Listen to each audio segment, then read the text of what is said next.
하나님의 크신 은혜와 사랑이 여러분과 함께 하심을 믿습니다. 이제 9월입니다. 긴 여름이 지나고 아침이 선선해진 것을 우리가 느끼게 되는데요. 여러분, 하나님의 놀라운 섭리인 줄 믿습니다. 길게만 느껴졌던 여름이 이제 서서히 지나가는 것 같습니다. 그리고 아침에 선선한 바람이 불어옴을 통해 또 새로운 계절이 우리에게 시작됨을 느끼게 됩니다. 우리가 하나님의 놀라운 섭리 가운데 살아갈 수 있기를 소원합니다.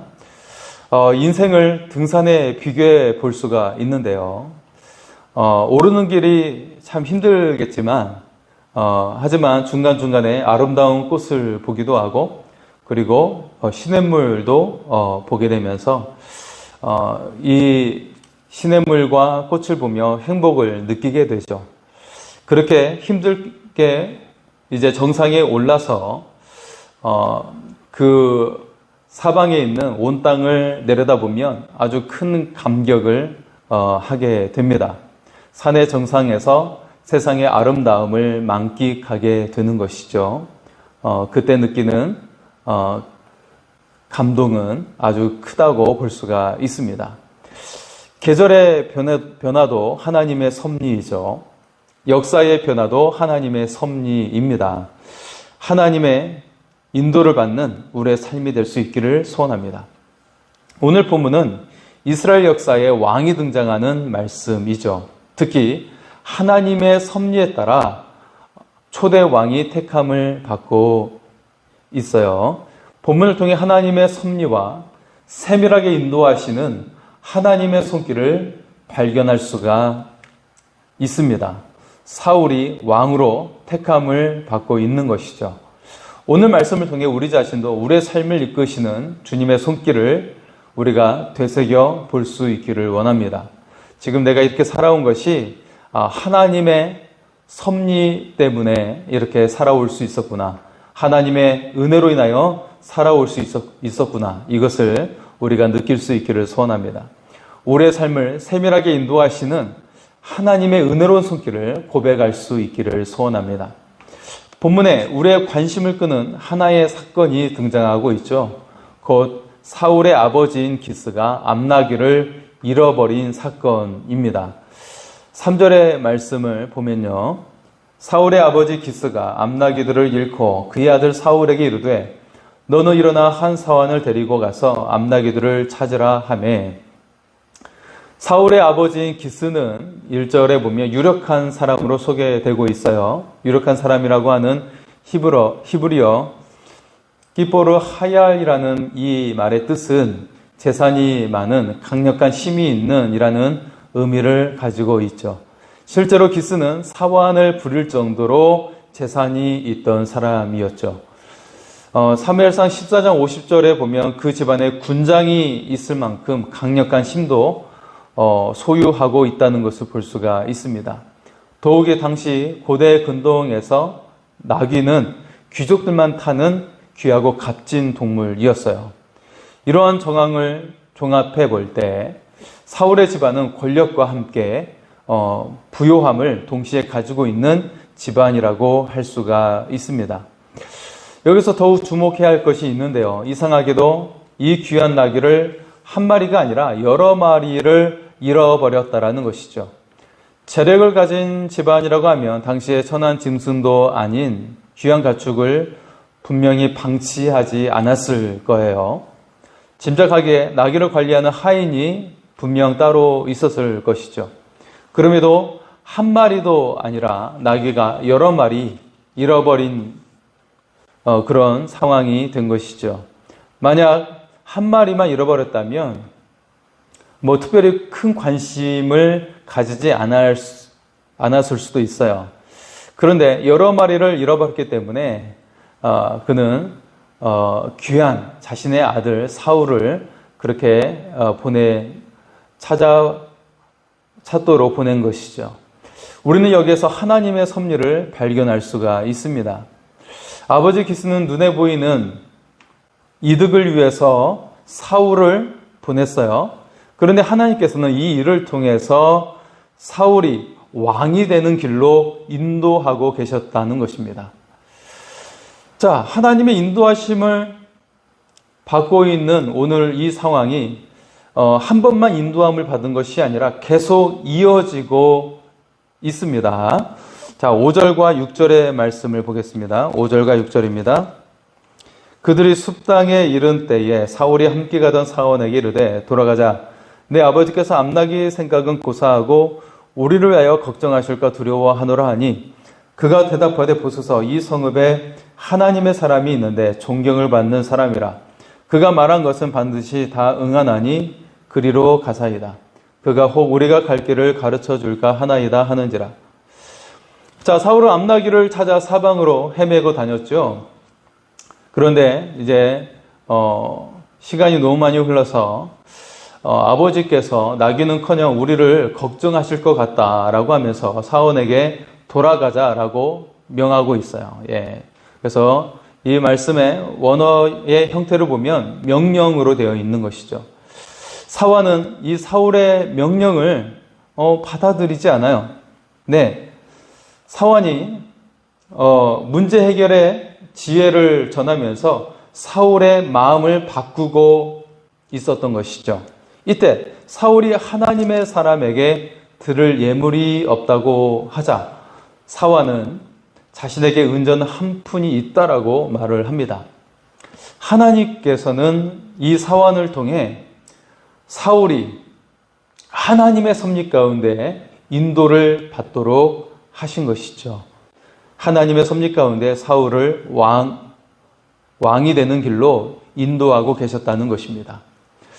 하나님의 세밀한 인도하심은 다음에도 이어지고 있는데요. 11절의 말씀입니다. 그들이 성읍을 향한 비탈길로 올라가다가 물 기르러 나오는 소녀들을 만나 그들에게 묻되 선견자가 여기 있느냐 하니. 자, 사울의 여정이 쉽지는 않았어요.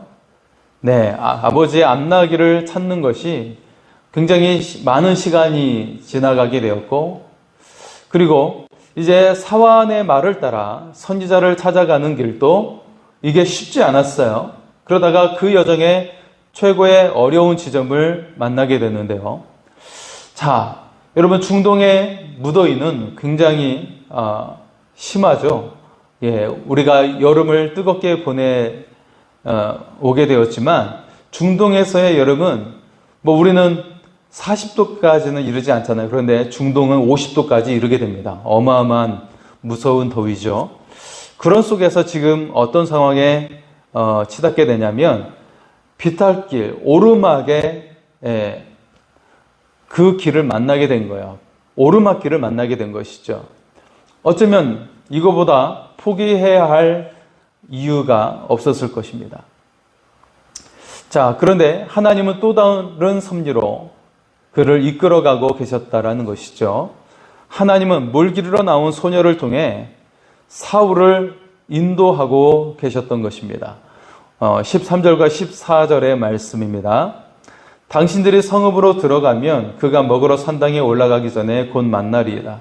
그가 오기 전에는 백성이 먹지 아니하나니 이는 그가 재물을 축사한 후에야 청합을 받은 자가 먹음이니이다. 그러므로 지금 올라가소서 곧 그를 만나리이다 하는지라. 그들의 성읍으로 올라가서 그리로 들어갈 때에 사무엘이 마침 산당으로 올라가려고 마주 나오더라. 아멘. 자, 사울 일행은 길에서 소녀들을 만나는데 짧게 질문을 던졌어요. 선견자가 여기 있느냐? 라고 말이죠. 하지만 소녀들은 이상하게도 묻지도 않은 다른 내용까지도 자세하게 설명을 해주는 거예요.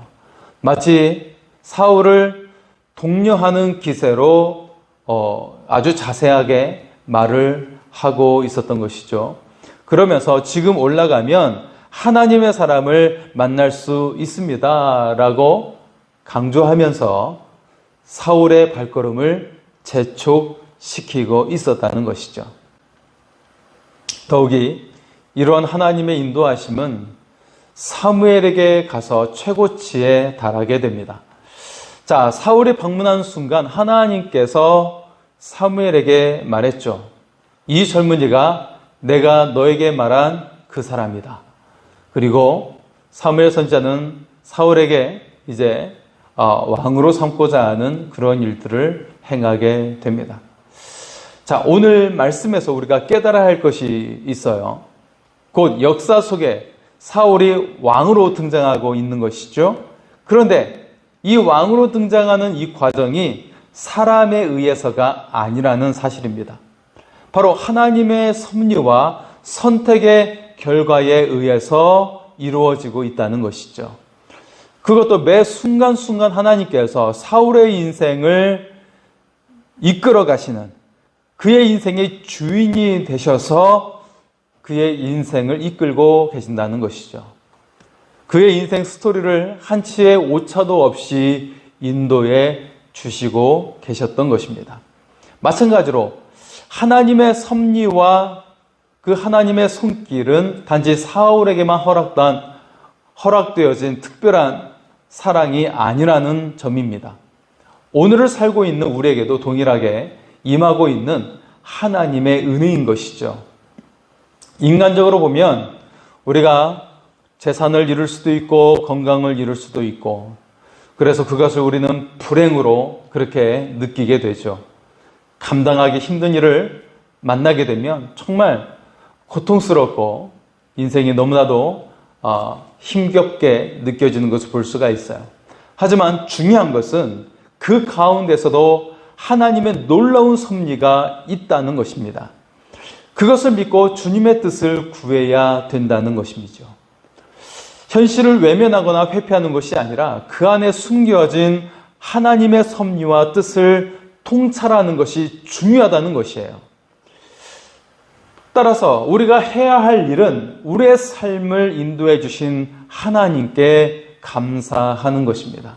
그리고 하나님의 섭리 가운데 우리의 자신을 맡기는 것입니다. 하나님을 더욱 사랑하고 하나님의 뜻대로 살아가는 것이죠. 자, 바울은 이 사실을 깨달았어요. 그래서 로마서 8장 28절에 이렇게 말을 했죠.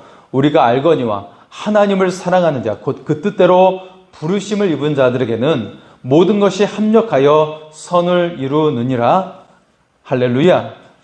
이처럼 하나님의 섭리 가운데 살기를 소망하는 우리가 과연 하나님께 올려드려야 하는 삶의 자세는 무엇일까 생각해 볼 수가 있어요. 자, 21절에 우리는 그 모습을 발견할 수가 있습니다. 사울이 대답하여 이르되 나는 이스라엘 지파의 가장 작은 지파 베냐민 사람이 아니니까 또 나의 가족은 베냐민 지파 모든 가족 중에 가장 미약하지 아니하니까 당신이 어찌하여 내게 이같이 말씀하시나이까 하니, 자신이 가장 작은 자임을 매 순간 잊지 않고 있었다는 것이죠. 하나님 앞에 자신은 미약한 존재임을 고백했어요. 하나님과 사람 앞에 교만하지 아니하고 겸손한 모습으로 살아가는 것, 이것이 우리에게 필요한 자세라는 것이죠.